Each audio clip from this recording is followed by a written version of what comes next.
¿Cómo están amigos? Buenos días, bienvenidos al programa Dialogando. Soy Gladys Olortegui Mariño desde Lima, Perú, y desde el Switcher en Huaraz, Ancash nos acompaña Moisés Cadillo. Hoy es 7 de mayo del 2022. Les comento quiénes están en el programa el día de hoy. Estará en unos breves instantes la doctora Rosa Reina Peláez. Ella es maestra universitaria, paz decana del Colegio de Periodistas del Perú. Tenemos su referencia: periodista, relacionista público y psicóloga. Es magíster en gobernabilidad y doctora en educación de la Universidad de Jaén en España. Ha sido asesora de prensa en grupos parlamentarios y 5 comisiones ordinarias en el Congreso de la República. Se desempeñó como responsable de comunicaciones y prensa del Programa Nacional de Acceso a la Justicia de Personas en Condición de Vulnerabilidad y Justicia. Y bueno, ella es natural de Compín. Tantas veces hemos hablado de Compín, Gran Chimú, La Libertad, y vamos a darle la cordial bienvenida a una extraordinaria profesional, mujer y madre. Bienvenida, doctora Rosa Reina. Es un gusto tenerla en el programa. Gracias, doctora Gladys Olortegui, con mi recuerdo permanente sobre aquella gestión que hicimos 2013-2015, cuando usted era decana del Colegio de Periodistas de Ancash. Hizo usted una gran gestión y bueno, con todos los 24 decanos del país completamos una gestión brillante. Gracias a usted. Vamos a hablar sobre esa gestión, sobre la experiencia extraordinaria de quienes fuimos parte del Colegio de Periodistas del Perú. Pero hablemos de Compín. Ennoblece muchísimo a las personas que en diversos contextos recuerdan y añoran la tierra que los vio nacer, y desde que la conozco, obviamente para usted es un nombre, es su terruño, es su lar que añora. Eso está ubicado en La Libertad, ¿correcto? Así es. Compín es un pueblo hermoso. Por supuesto que no tiene los nevados de Huaraz, pero es un pueblo que también tiene su laguna. Es un pueblo cálido, está sobre 1500 metros sobre el nivel del mar, a 4 horas y media de la ciudad de Trujillo, en la provincia de Gran Chimú. Antes perteneció a la provincia de Otusco, pero ahora, por la descentralización, está perteneciendo a la provincia de Gran Chimú, que es también un valle muy hermoso, bañado por el río del Alto Chicama. Qué bueno recordar esos espacios tan hermosos de su niñez, su juventud. Y bueno, y es que la tierra, el agua, el aire tiene mucho que ver seguramente en nuestras emociones, en la sensibilidad también social que se desarrolla. Usted ha sido cronista parlamentaria por muchos años, periodista del diario La República y otros. Hablemos de su experiencia, de aquellos tiempos en el que no teníamos a la mano el internet y se filtra informaciones, pero ustedes tenían que estar en la búsqueda de la noticia. ¿Cómo se trabajaba antes?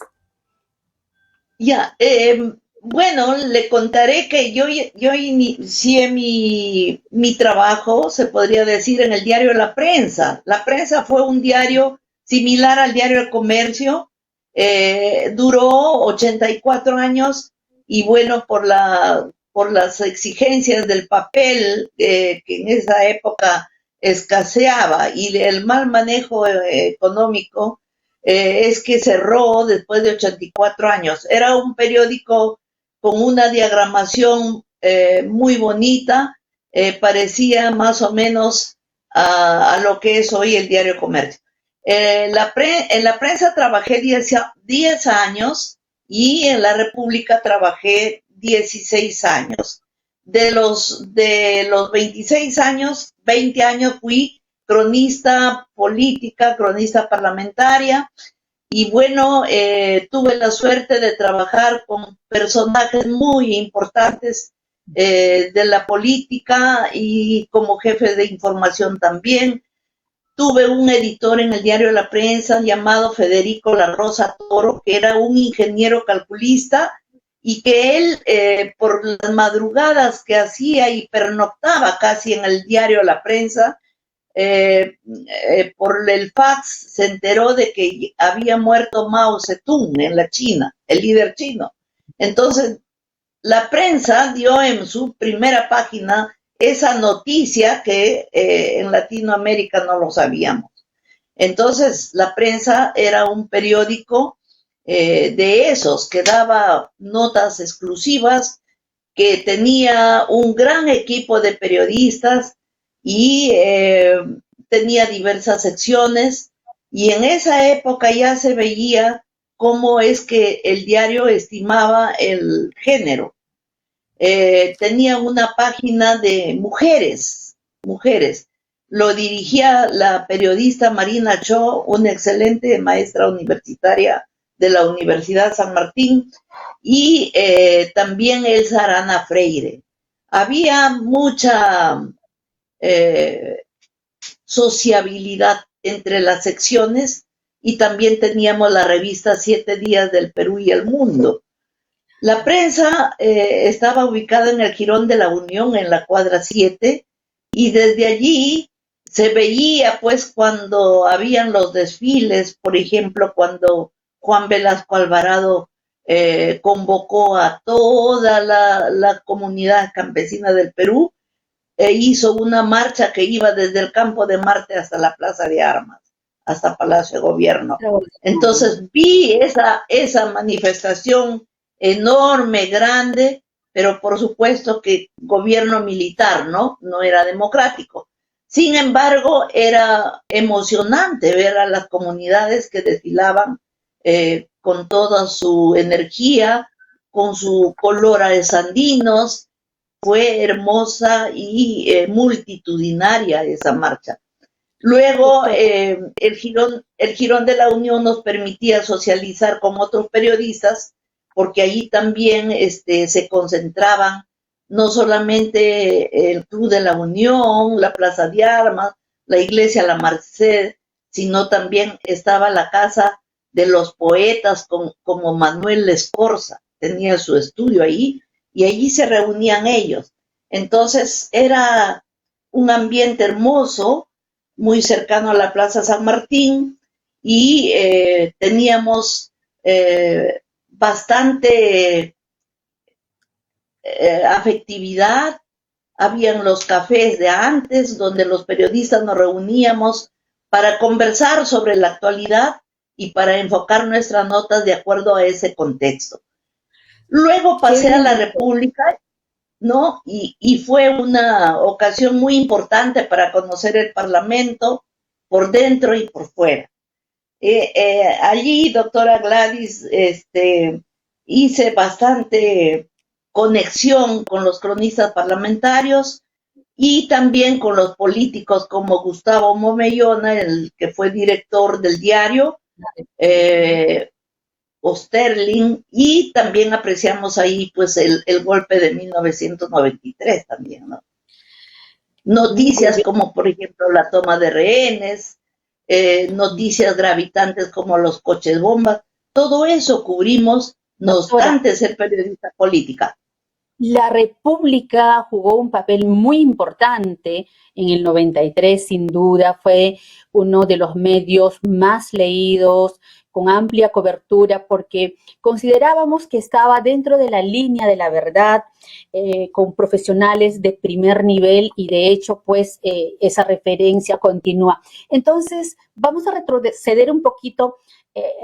A ver, antes del 93, ¿usted entonces vivió el cierre de los medios de comunicación que luego de juramentar Belaúnde se los entrega a los propietarios? ¿Cómo se manejó ese tema? Precisamente yo llegué en 1974 y el cierre de los medios con Velasco Alvarado fue el 68. y el 68, el 69, bueno, el 73, en 1973 y 74 tuve la oportunidad de conocer el gobierno militar de Velasco y de Morales Bermúdez. En esa época las informaciones estaban controladas por el SINADI, el Sistema Nacional de Información, y por el SINACOSO, el Sistema Nacional de Comunicación Social. Lo presidía casualmente, lo dirigía Miguel Alba Orlandini, el padre de nuestra presidenta del Congreso, Mari Carmen Alba, ahora. Ese señor dirigía todo el sistema de comunicación a manera de una agencia andina de noticias, como lo es ahora Andina, pero era controlado. Cada información que debíamos sacar pasaba por el filtro de esa oficina, porque no se podía sacar nada. Pero había estrategias de los grandes editores y jefes de redacción para pasar una nota que a ellos no les gustaba. Yo era redactora de mesa en la prensa y, por ejemplo, cuando llamaban de Palacio o del SINADI a los jefes, yo era la encargada de decirles que habían salido, que no están, y los negaba, y entonces nosotros podíamos mandar informaciones que ellos no habían autorizado, pero ya al día siguiente los leían, ¿no? Entonces, ¿cómo pasaba eso? Porque las notas tenían que pasar hacia los jefes de información. Pero si ellos se negaban y no estaban, no escuchaban el mensaje de Palacio. Entonces podían filtrar informaciones que la libertad de expresión nos hubiese permitido.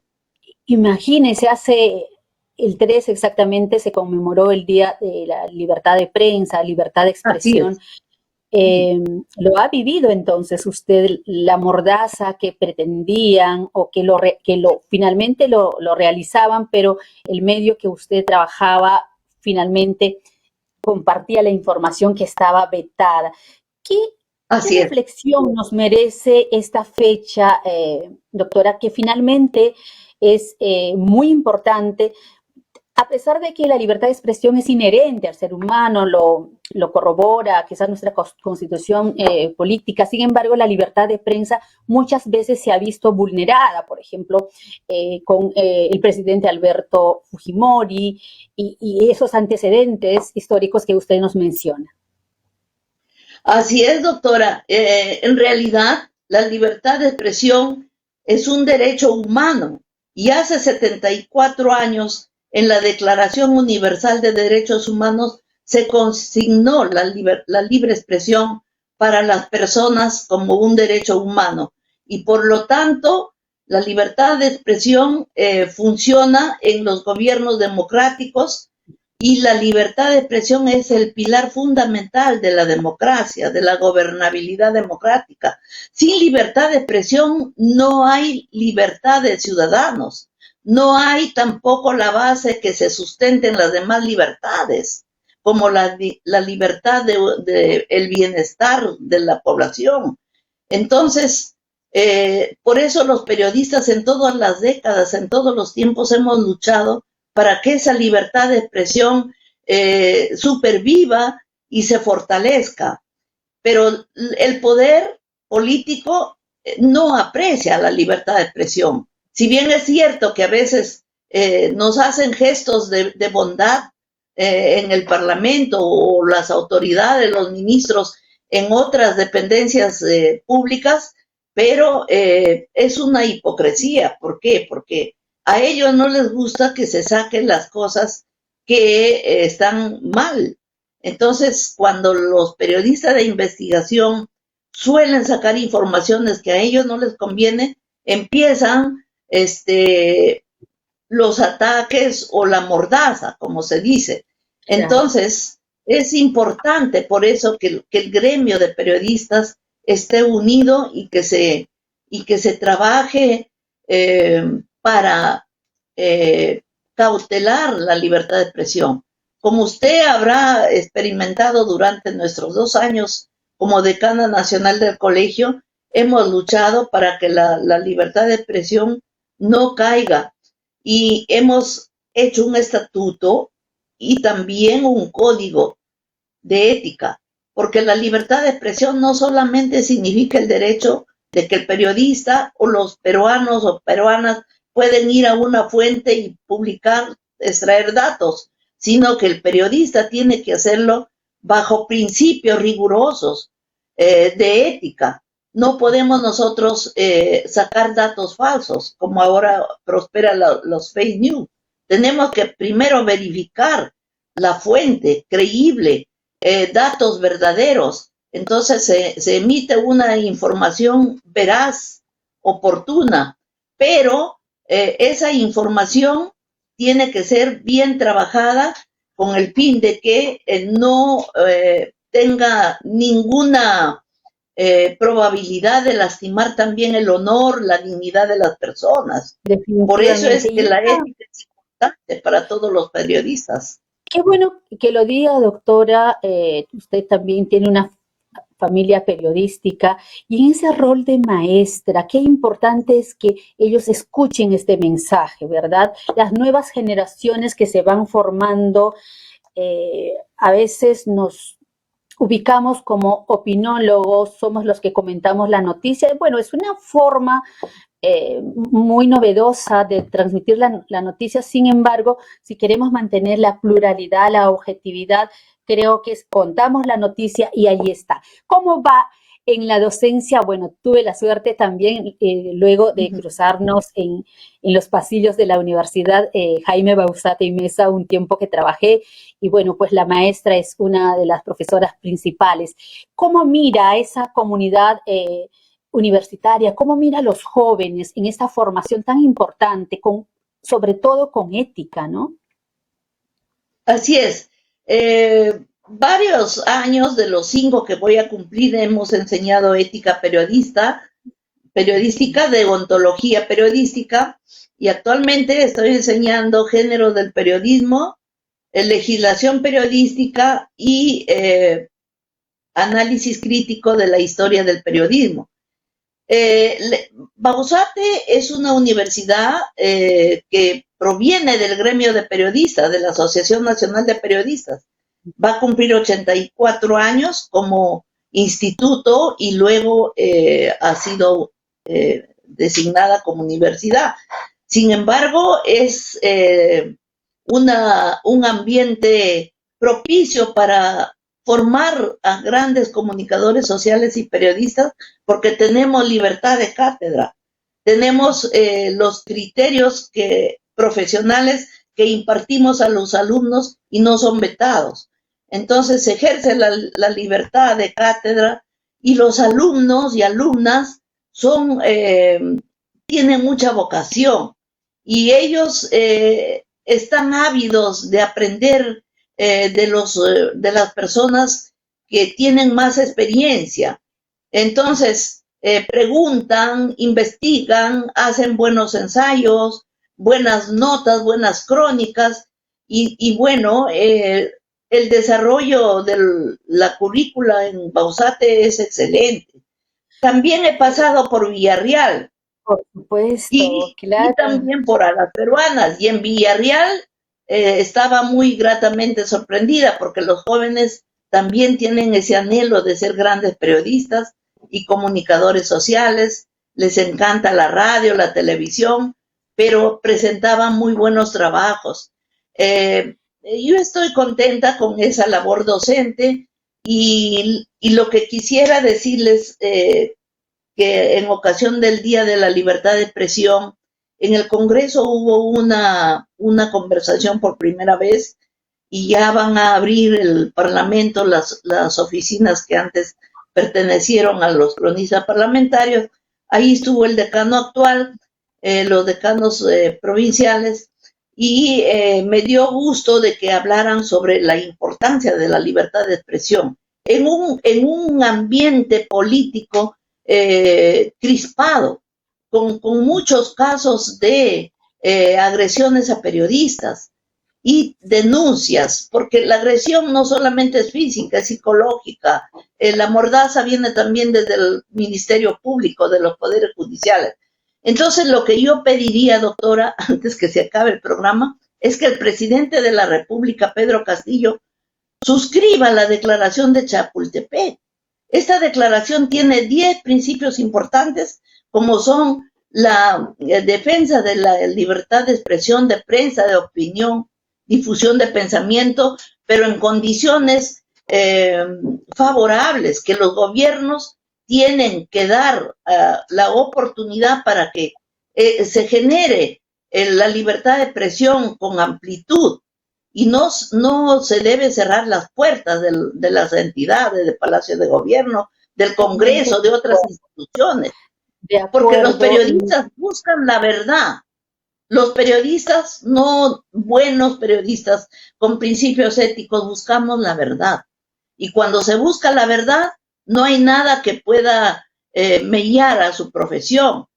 Entonces, usted mencionó el 1993. Fue la constitución que dio el presidente Fujimori en ese entonces, pero después de un golpe. Y ese golpe, el cierre del Congreso, también fue una forma ¿qué le digo?, de mellar a la libertad de expresión, porque después, con ambiciones políticas para la reelección, se malogró todo y fue la intención de la cúpula fujimontesinista que no permitió el desarrollo de los medios y hubo prensa amarilla, ataques a políticos, fue fatal. Periódicos sensacionalistas, los canales desfilaron por la salita del zinc y sin ética. Entonces, aún quedan algunos rezagos de prensa sensacionalista, pero creo que, por eso le digo, yo invoco al presidente de la República, Pedro Castillo, que firme la declaración de Chapultepec para que los periodistas se manejen en un ejercicio profesional libre y para fortalecer la democracia que ellos pregonan, y que su movimiento Perú Libre acepte que el presidente firme esta declaración. Yo creo que por ahí empezamos a tener consenso. Bien, doctora.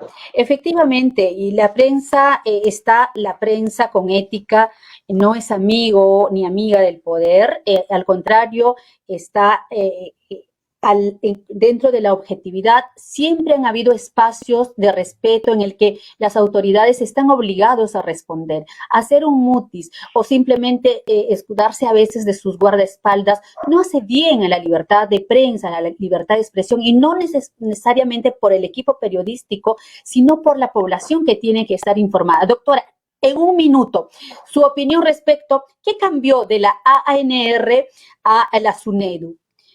Hay todo ese movimiento, ya hemos visto los resultados en el Congreso de la República. Como maestra que ha estado quizás en ambos periodos, ¿estuvo mejor la universidad con la ANR, con la Asociación Nacional de Rectores, o con la SUNEDU? A mí me parece que la SUNEDU ha impuesto la calidad en la universidad respecto de la investigación. Exige la investigación. Y no fue mal el manejo de la Asamblea Nacional Universitaria, sino que siempre hay personajes de universidades que tratan de utilizar al sistema para su beneficio propio, ¿no? Entonces, si la SUNEDU se fortalece, estaríamos por buen camino, pero dialogando se entiende, así como su programa Dialogando. No puede ser que haya una fuerte oposición a una forma de mejorar la Superintendencia de Educación. Deberían dialogar, deberían llegar a un consenso y debería convocarse a la gente muy preparada del país. Tenemos, doctora, hay doctores, hay pensadores que no están en la política porque a la política le tienen miedo los intelectuales. ¿Por qué razón? Porque de repente, como se dice, se ensucian. Usted sabe que a veces la política, los malos políticos, a una persona de conducta intachable le pueden tender trampitas y lo hacen caer o mellan su dignidad, su prestigio. Entonces los intelectuales casi no quieren ir a la política, pero Vamos. en un diálogo de maestros, en un simposio, en un seminario, en estos programas que usted está propiciando, deberían pronunciarse los grandes maestros de San Marcos, de la Villarreal, de la UNI, de Antunes de Mayolo, de todas las universidades del país. Efectivamente, ya en el primer intento ya hubo una lista de docentes de diversas universidades apoyando a la administración de SUNEDU, porque es verdad, ha ordenado, ha hecho más rigurosa, administrativamente, pero también está proporcionando calidad educativa.